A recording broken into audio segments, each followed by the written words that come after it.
YSR Congress party నేత మాజీ మంత్రి జోగి రమేష్ ఈరోజు విచారణకు హాజరవటం జరిగింది.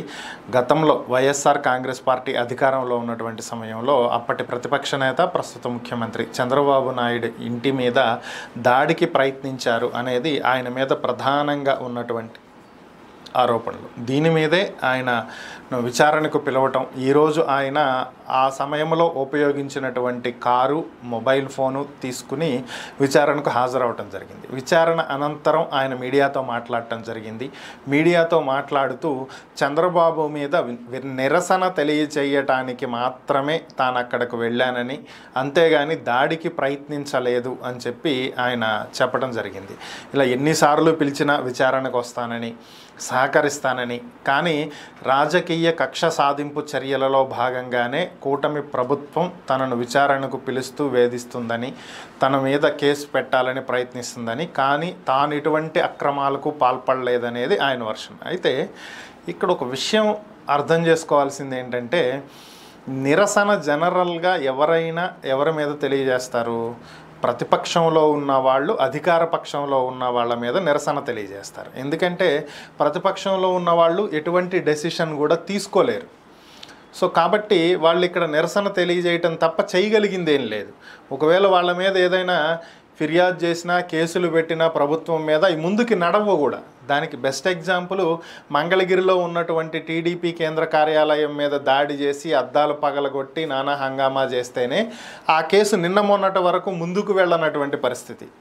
సో ఇలాంటివే జరుగుతాయి. అధికారంలో ఉన్నటువంటి వాళ్ళ మీద కేసులు పెడితే ఆ కేసులు అంత తొందరగా ముందుకెళ్ళవు. కేసులు అయితే తీసుకుంటారు, అది నిదానంగా నడుస్తాయి, అంత త్వరగా ముందుకి పోవు. ఎప్పుడైతే ప్రభుత్వం మారిందో హడావిడిగా ఇప్పుడు కొంతమందిని ఎలా అరెస్ట్ చేశారు టీడీపీ కార్యాలయం మీద దాడికి సంబంధించి, మరి ఇన్నాళ్ళు ఎందుకు అరెస్ట్ చేయలేదు? సో ఇలాగే ఉంటాయి. సో అంటే నిరసన తెలియజేసేటువంటి పరిస్థితి అప్పుడు ప్రతిపక్షంలో ఉండే వాళ్ళకే ఉంటుంది. వాళ్ళు ఎంత ఉన్నా కానీ రోడ్డు మీద బైఠాయించటమో, ధర్నా చేయటమో, నల్ల బ్యాడ్జీలు పెట్టుకుంటామో, నల్ల చొక్కాలు వేసుకుంటామో, మొన్న జగన్ గారు అసెంబ్లీకి వేసుకెళ్ళాలా ఆ టైప్లో, అదే నిరసన అంటే. అధికారంలో ఉన్న వాళ్ళు నిరసన తెలియజేయరు ఎప్పుడూ కూడా. సింపుల్గా చెప్తాను, ఒకవేళ చంద్రబాబు నాయుడు గారు నోరు జారి జగన్మోహన్ రెడ్డి గారిని ఏదన్నా అన్నారనుకుందాం, లేదు వైఎస్ఆర్ కాంగ్రెస్ పార్టీలో ముఖ్య నేతలనే అన్నారనుకుందాం.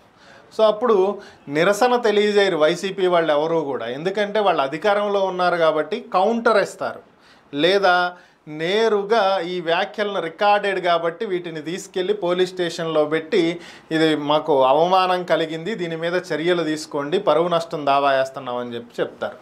కోర్టు నుంచి నోటీసులు పంపిస్తారు, లేదా స్టేషన్లో కేసు పెడతారు. సో ఇలాంటివి జరుగుతాయి. అంతేగాని అధికారంలో ఉండి ఎవరైనా ప్రతిపక్ష నేత ఇంటి ముందు నిరసన తెలియజేయడానికి వెళ్తారా? నమ్మే విధంగా ఉందా ఇది చెప్పడానికి?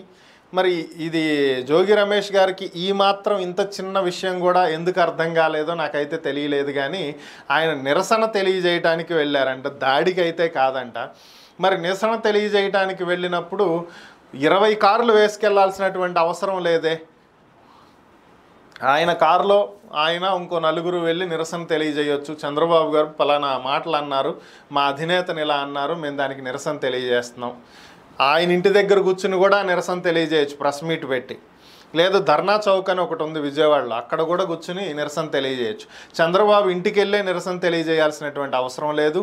పెద్ద పెద్ద కర్రలు తీసుకుని పరిగెత్తాల్సిన అవసరం అంతకంటే లేదు ఆయనతో వచ్చినటువంటి అనుచరులు. సో మరి దీన్ని దాడి అంటారా, నిరసన అంటారా అనేది ఒకసారి జోగి రమేష్ గారే గత ఫుటేజ్ని చూసుకుంటే క్లారిటీ వచ్చేస్తుంది.